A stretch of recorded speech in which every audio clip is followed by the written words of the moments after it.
The courtroom was a suffocating cage, its oak-paneled walls closing in as I sat, barely 18, my heart hammering like a trapped bird. Judge Harold Grayson's gavel struck, each thud a nail in the coffin of my hope, his voice booming that I was unfit to belong to the family I'd known. In that moment, Seattle's gray skies outside the window seemed to mirror the verdict. I was an outcast, a gay teenager deemed too broken for the world to accept. My name is Elias Navarro, and that day in 2010, I was stripped of more than just a home. Growing up in a foster family in Tacoma, I'd always known I was different. My foster parents, the Clarks, were devout, their love conditional on my ability to conform. When I came out at 16, their warmth turned to ice. They called me a sin, a stain on their household. By 17, they petitioned to have me removed, and Judge Grayson, a man whose stern face seemed carved from stone, agreed. I was sent to a group home, my belongings stuffed into a single duffel bag, my dreams of belonging shattered. The group home in Seattle's Capitol Hill was a far cry from the Clarks' manicured suburban life. It was a crumbling Victorian house, paint peeling like old skin, filled with kids like me, castaways with nowhere else to go. I shared a room with Marcus, a lanky black kid with a quick laugh and a knack for sketching. He was the first person to see me, really see me, without judgment. "You're not unfit," he said one night, his pencil scratching out a portrait of me under the dim glow of a desk lamp. "You're just Elias. That's enough." Marcus became my anchor. We'd sneak onto the roof, staring at the city lights, talking about dreams bigger than the walls around us. He wanted to be an artist, to paint the world in colors it hadn't seen. I wanted to be a teacher, to give kids like us a voice. But the system didn't care about dreams. It churned us through, spitting us out at 18 with a pat on the back and a good luck. I worked odd jobs, barista, bookstore clerk, scraping by in a city that felt both vibrant and cruel. Seattle's streets buzzed with life, but for me, they were a constant reminder of the belonging I'd been denied. One rainy evening in 2012, I met Julian Carter at a poetry slam in a cramped Capitol Hill cafe. He was 25, a law student with sharp cheekbones and eyes that held a quiet fire. His poem, raw and unflinching, spoke of growing up queer in a small Oregon town, of fighting to be seen. When our eyes met across the room, it was like a spark in the rain, so brief, yet impossible to ignore.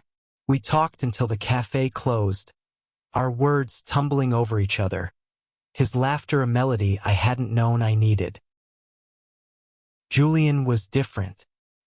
He carried himself with a confidence I envied, but his warmth made it impossible to resent him. He'd grown up with a supportive mother, a privilege I couldn't imagine, but he understood loss in his own way. His father had walked out when he came out. "Family isn't just blood," he told me over coffee the next week. "It's the people who choose you." I wanted to believe him, but the word unfit still echoed in my mind, a scar that hadn't faded. We started dating, tentative at first, then all-consuming. Julian's tiny apartment in Belltown became my refuge, its walls lined with law books and vinyl records. We'd dance to old jazz, our feet shuffling on the hardwood, his arms a safe harbor. But the world outside wasn't always kind. Seattle was progressive but not immune to hate. We'd get stares, sometimes slurs, walking hand in hand. Once, a man spat at us outside a bar, his words cutting deeper than I'd admit. Julian held me tighter, whispering, "They don't define us." But the weight of being unfit lingered, a ghost I couldn't shake. By 2014, I was 22, working as a teacher's aide in a public school, pouring my heart into kids who reminded me of myself. Julian was clerking for a judge. Not Grayson, thank God, and we were building a life together. But the past wasn't done with me. One day, a letter arrived, official and cold, summoning me to a hearing. The Clarks were contesting my right to contact my younger foster sister, Lila, who I'd been writing to in secret. They'd found her letters, filled with her doodles and dreams, and they wanted to sever our bond entirely. The judge assigned? Harold Grayson. The courtroom loomed again, as oppressive as ever. Grayson, older now, his hair grayer, stared down from the bench. I pleaded my case, voice shaking, telling him Lila was the only family I had left. She was 14, bright and curious, and I'd promised to be there for her. Grayson's face was unreadable, his ruling swift. No contact. Your influence, he said, is not in her best interest. The words burned, reigniting the shame of being unfit. Julian held my hand as we left, his grip fierce, but I felt hollow, like the world had ruled against me twice. That night, I broke down in Julian's arms, sobbing for Lila, for the boy I'd been, for the family I'd never have. He listened, his presence steady, and when I quieted, he said, "We'll build our own family, Elias, one that chooses you." It was a promise, fragile but fierce, and in that moment, I believed him. We had each other, and maybe, just maybe, that was enough to start healing the wounds the world had left.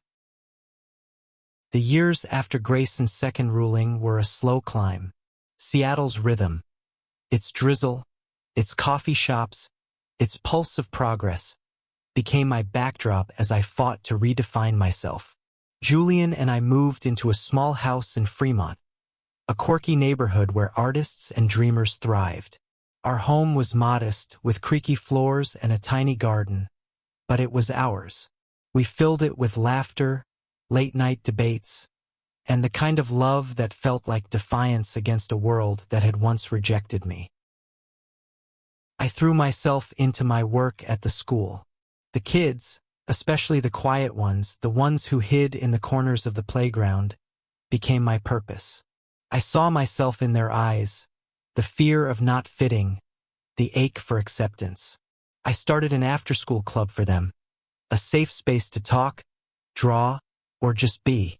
Marcus, now a budding artist with a small gallery in Pioneer Square, helped me paint murals on the clubroom walls. Bright, swirling colors that screamed hope. "You're giving them what we didn't have," he told me, his voice thick with pride. I wanted to believe him, but Lila's absence gnawed at me. I hadn't heard from her since the ruling, and the silence was a wound that wouldn't close. Julian, meanwhile, was rising in the legal world. He'd landed a job at a nonprofit advocating for foster kids' rights, a cause that hit close to home.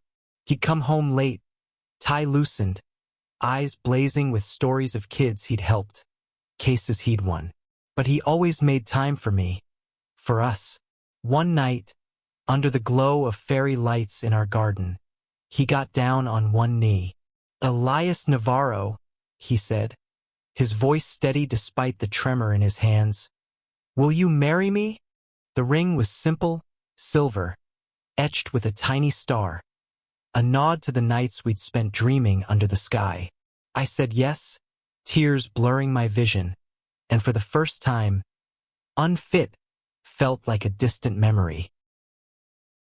But the past has a way of clawing back. In 2016, as we planned our wedding, I got a call from a social worker. Lila, now 16, had run away from the Clarks' home. She was in a youth shelter in Tacoma, scared but safe. My heart leapt. She was alive, she was fighting. I drove to the shelter, Julian at my side, my hands shaking on the wheel. When I saw her, skinny and defiant with purple streaks in her hair, I nearly broke. She ran to me, her hug fierce, and whispered, "I knew you wouldn't give up on me." The Clarks had tried to erase me from her life, but she'd held on to my letters, hidden them under her mattress like treasures. The shelter was temporary, and Lila's future was uncertain. Julian dove into action, pulling strings at his nonprofit to find her a new foster placement. I spent every weekend with her, catching up on lost years. She was sharp, funny, and fiercely herself, already questioning her own identity in ways I recognized. "Do you think I could be queer too?" she asked one day, her voice small. I told her what Julian had told me.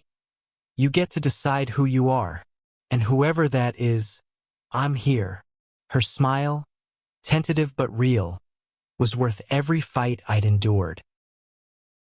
But the Clarks weren't done. They filed for custody again, claiming Lila was unstable under my influence.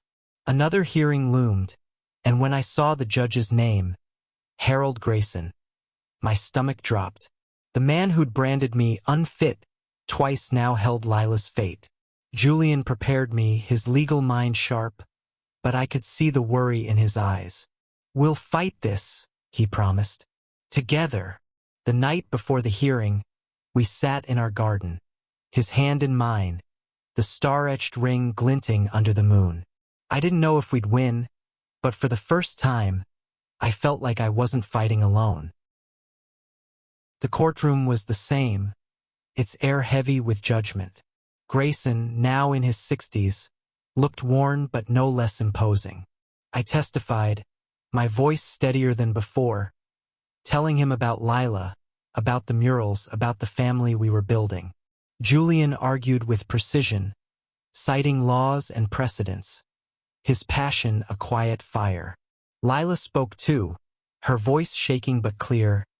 "Elias is my brother. He's the only one who's ever really seen me."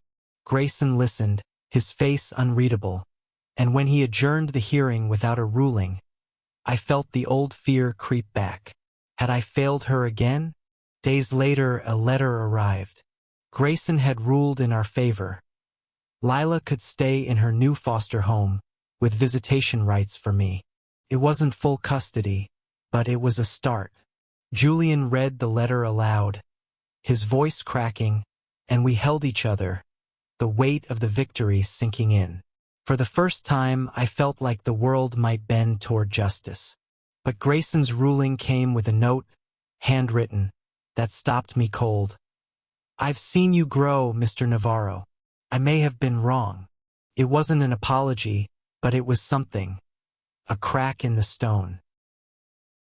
The victory with Lila gave me wings, but they were fragile. Seattle's seasons turned, cherry blossoms fading and blooming again, and our little house in Fremont became a haven for more than just Julian and me. Lila visited often, her purple hair now a fiery red, her laughter filling the rooms. She'd sprawl on our couch, sketching with Marcus, who'd become an honorary uncle. Our wedding plans grew, too, a small ceremony in Volunteer Park with fairy lights and wildflowers. But Grayson's note lingered in my mind, a puzzle I couldn't solve. Had he really changed, or was it just a moment of guilt? Work kept me grounded. The after-school club had grown, drawing kids from across the city. I'd watch them, awkward, bold, queer, straight, all of them finding their place, and feel a pride that drowned out the old echoes of Unfit. One boy, Jamal, reminded me of myself at 15. Quiet, guarded, afraid to be seen. When he came out as non-binary, I helped him navigate the school's pronoun policies, fighting pushback from a few parents. "You're doing what I wish someone had done for me," Jamal told me one day, his voice barely above a whisper. Those words carried me through the long hours, the endless paperwork, the nights when doubt crept in. Julian, meanwhile, was a force. His work at the nonprofit had caught the eye of local lawmakers, and he was pushing for reforms to protect kids like Lila and me. But the stress was wearing on him. Late nights turned into early mornings, his eyes shadowed with exhaustion. I'd find him hunched over his laptop, muttering about cases, and I'd drag him to bed, wrapping my arms around him until he relaxed. "We're changing things, Elias," he'd say, his voice soft but fierce. "For us, for them." I believed him, but I worried. His fire burned bright, but even the strongest flames could flicker. Lila's new foster family was kind, but she struggled.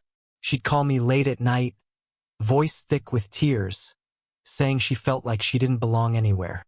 I'd drive to Tacoma, sit with her in a diner and listen. She was questioning everything. Her identity, her future, her place in the world. "What if I'm not enough?" she asked once, her hands twisting a napkin to shreds. I took her hands, steadying them, and said, "You're enough because you're you, and I'm not going anywhere." It was a promise I meant with every fiber of my being, but I knew promises alone couldn't heal her wounds. In 2018, as our wedding approached, an unexpected invitation arrived. Judge Grayson, now retired, had heard about our engagement through a mutual contact at Julian's nonprofit. He wrote in that same careful handwriting asking to attend. I stared at the letter, my heart caught between anger and curiosity. This was the man who'd deemed me unfit, who'd kept Lila from me. Why did he want to be there? Julian, ever the optimist, saw it differently. "Maybe he's trying to make amends," he said, his hand on mine. "Let him see who you are now." I wasn't sure I wanted to, but I agreed, if only to prove something to him, to myself. The wedding was a blur of joy and nerves. Volunteer Park glowed under a rare Seattle sun, the air sweet with wildflowers. Marcus walked me down the aisle, his grin wide, while Lila, now 17, stood as our flower girl, tossing petals with a mischievous smirk. Julian looked radiant, his suit sharp, his eyes locked on mine. We vowed to choose each other every day, no matter what the world threw at us. When I glanced at the crowd, I saw Grayson, sitting quietly in the back, his face softer than I'd ever seen. He didn't approach us, didn't speak, but his presence felt like a question I wasn't ready to answer. After the ceremony, Lila pulled me aside, her eyes bright. "You did it, Elias," she said, hugging me tight. "You made a family." I held her close, my heart full, but the sight of Grayson lingered. Later, as Julian and I danced under the fairy lights, he whispered, "You're enough. You always were." I wanted to believe him, but part of me still wondered if the world, Grayson included, saw me the same way. The next day, a package arrived at our house. Inside was a framed sketch from Marcus, a portrait of Julian and me at the altar, Lila grinning beside us. Tucked into the frame was a note from Grayson. "You've built something beautiful. I'm honored to have witnessed it." I read it twice, my throat tight. It wasn't absolution, but it was a step. For the first time, I felt like the boy who'd been cast out was finally being seen, not as unfit, but as whole. Married life with Julian was a quiet revolution. Our Fremont home became a hub. Lila's weekend visits, Marcus's art critiques over pizza, and impromptu gatherings with friends from the after-school club. Seattle's drizzle felt less heavy now, each raindrop a reminder that we'd carved out a space where we belonged. But the past wasn't a door you could lock. It crept in, uninvited, in the form of old fears and new battles. Lila was thriving, but the scars of her time with the Clarks lingered. At 18, she aged out of foster care, and we fought to have her move in with us.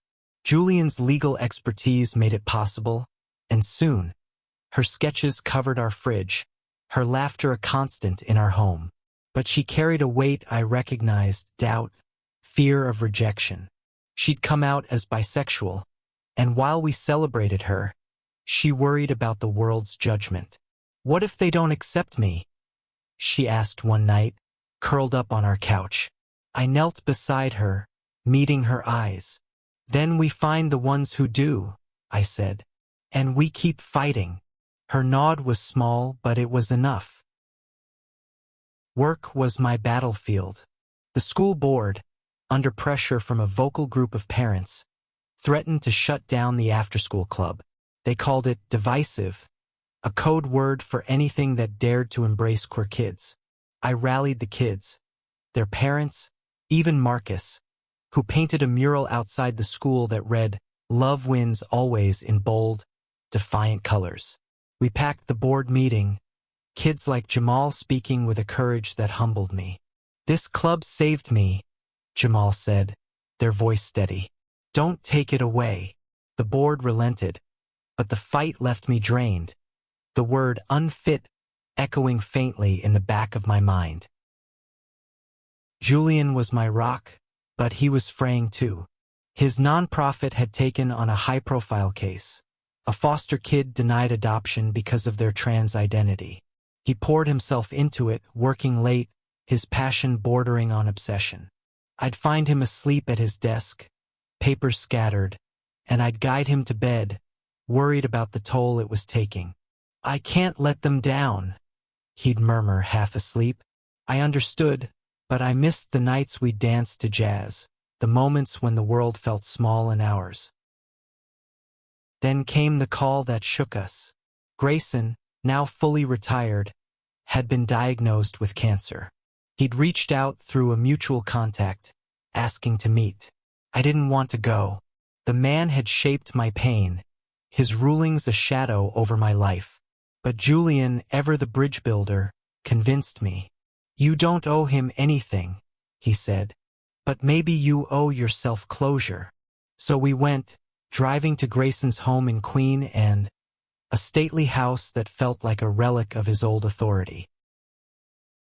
Grayson was frail, his face lined with illness, but his eyes were sharp. He invited us in, his voice softer than I remembered. "I owe you an apology, Elias," he said, no preamble. "I was wrong about you, about Lila. I judged through a lens of fear, not fairness." I sat, stunned, as he spoke of his own regrets, of a son he'd lost to estrangement after coming out. "Seeing you at your wedding," he said, "showed me what I'd missed, what I'd cost others." Julian squeezed my hand, grounding me as I processed his words. I didn't forgive him, not fully, but I thanked him for trying. It was a start. Leaving his house, I felt lighter, like a weight I hadn't named had lifted. Julian pulled me close in the car, his lips brushing my forehead. "You're rewriting the story," he said. "Not just for you, but for all of us." I wanted to believe him, but the fight for Lila, for the club, for kids like Jamal, it wasn't over. And neither was my fight to feel whole. Back home, Lila had a surprise waiting. She'd applied to art school inspired by Marcus and gotten in. We celebrated with cheap wine and loud music, dancing in our living room until the neighbors complained. As I watched her twirl, her red hair catching the light, I realized something. Family wasn't just chosen. It was fought for, built brick by brick, against a world that tried to tear it down. And we were winning one messy, beautiful moment at a time. The next year tested us in ways I hadn't expected. Seattle's vibrant pulse felt like a challenge, each day demanding we prove our place in it. Lila was thriving at art school, her confidence growing, but she still carried doubts, shadows of the Clarks' rejection. She'd call me in tears some nights, overwhelmed by the pressure to define herself. I'd listen, remind her she was enough, and drive to her dorm with Julian to take her out for ice cream. Those moments, her laughter over a dripping cone, Julian's hand in mine, felt like victories, small but unshakable. At work, the after-school club was a beacon, but the battles didn't stop. A new principal, skeptical of controversial programs, scrutinized our every move. I pushed back, organizing parent meetings, rallying allies. Marcus helped the kids create a zine, filled with their stories and art, that we distributed at a community fair. "This is us." One page read, signed by Jamal and others. The principal backed off, but the fight left me weary. I'd come home to Julian, who'd listen as I vented, his steady presence a reminder that we were in this together. Julian's own fight was intensifying. His nonprofit's case for the trans foster kid had gone to court, and the stakes were high. He was brilliant in the courtroom, but the stress was etching lines into his face. One night, I found him staring out our window, his shoulders slumped. "What if we lose?" he asked, voice raw. I pulled him into my arms, promising we'd keep fighting, no matter what. But I was scared too, not just for the case, but for him. His fire was burning too bright, too fast. Then came Grayson's funeral. He'd passed quietly, his cancer swift. I hadn't expected to feel grief, but I did. A complicated knot of anger, sadness, and something like gratitude. He tried to make amends, and that meant something. Julian and I attended, standing at the back of a small Seattle chapel. Lila came too, her hand in mine, her eyes searching the crowd. Afterward, Grayson's daughter approached us. "Dad talked about you," she said to me. "He said you showed him what courage looks like." Her words hit hard, a bridge between my past and present I hadn't expected to cross. The funeral stirred something in me. I started writing letters to Lila, to the kids in the club, to the boy I'd been. I poured out the pain of being deemed unfit, the joy of finding Julian, the fight to build a family. Marcus turned my words into a book, a slim volume with his sketches, published by a local press. At the launch, in a crowded Capitol Hill bookstore, I read aloud, my voice shaking but strong. The kids from the club were there, cheering, their faces proof that my story mattered. Julian stood beside me, his pride a quiet glow, and Lila hugged me after, whispering, "You're my hero." But heroes falter too. Julian's case ended in a partial victory. The kid got a new placement, but not adoption. He took it hard, blaming himself. I found him one night in our garden, staring at the stars, his eyes wet. "I wanted to give them what we have," he said. I held him, my own tears falling, and promised we'd keep fighting. We were a team, our love a shield against the world's blows. But I knew we needed to rest, to find joy again, or the fight would break us. So we planned a trip, a week in the Olympic Peninsula, just us and Lila. We hiked through rainforests, their mossy silence a balm, and laughed on beaches under endless skies. Lila sketched the waves, Julian skipped stones, and I felt, for the first time, like I belonged, not just to them but to myself. The word unfit was fading, replaced by the life we'd built. As we drove back to Seattle, Lila asleep in the back seat, Julian reached for my hand. "We're enough," he said, echoing my words to Lila. And in that moment, I believed him. Back in Seattle, our life settled into a rhythm imperfect, but ours. Lila graduated art school, her final project a mural in our clubroom. A riot of colors showing kids like us holding hands under a starry sky. She moved into her own place, a tiny studio in Capitol Hill, but our home remained her anchor. She'd show up unannounced, sketches in hand, and we'd cook together, her laughter filling the gaps the world had left.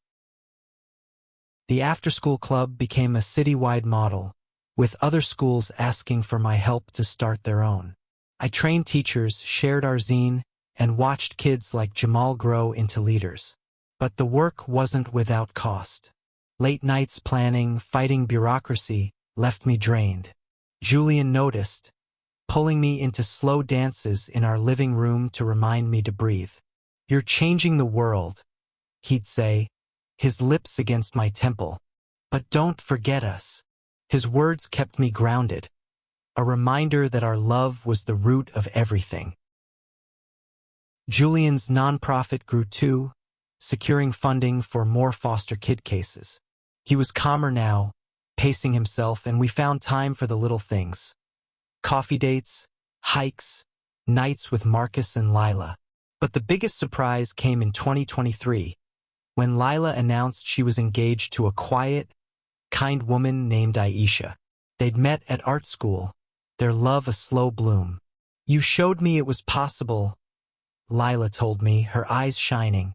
Julian and I cried, planning their wedding like it was our own, stringing fairy lights in our garden for the ceremony. The day of Lila's wedding was a mirror of ours.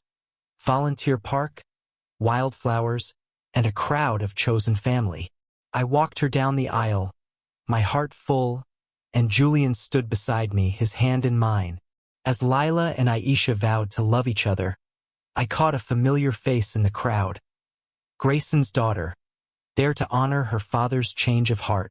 She nodded at me, a quiet acknowledgement, and I felt the past settle, not gone but no longer a weight. After the wedding, Julian and I sat in our garden, the fairy lights still glowing. He pulled out a letter I'd written years ago, one from the book, and read it aloud. It was to the boy I'd been, the one deemed unfit, promising him he'd find a home.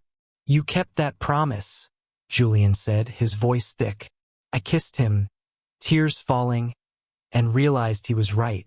We'd built more than a home, we'd built a legacy. Years later, in 2025, I stood in front of a new group of kids at the club, now named after Marcus, who'd opened his own gallery. I told them my story, not just the pain, but the love, the fight, the family we'd made. "You are enough," I said, echoing the words that had carried me. They listened, some nodding, some crying, and I knew they heard me. Julian was there, his pride a quiet fire, and Lila, now a teacher too, stood beside me, her own story inspiring others. The world hadn't stopped judging, but we'd stopped letting it define us. From a boy cast out to a man who'd built a family, I'd learned that belonging wasn't given, it was claimed. And as I looked at Julian, Lila, and the kids, I knew we'd claimed it, together with pride.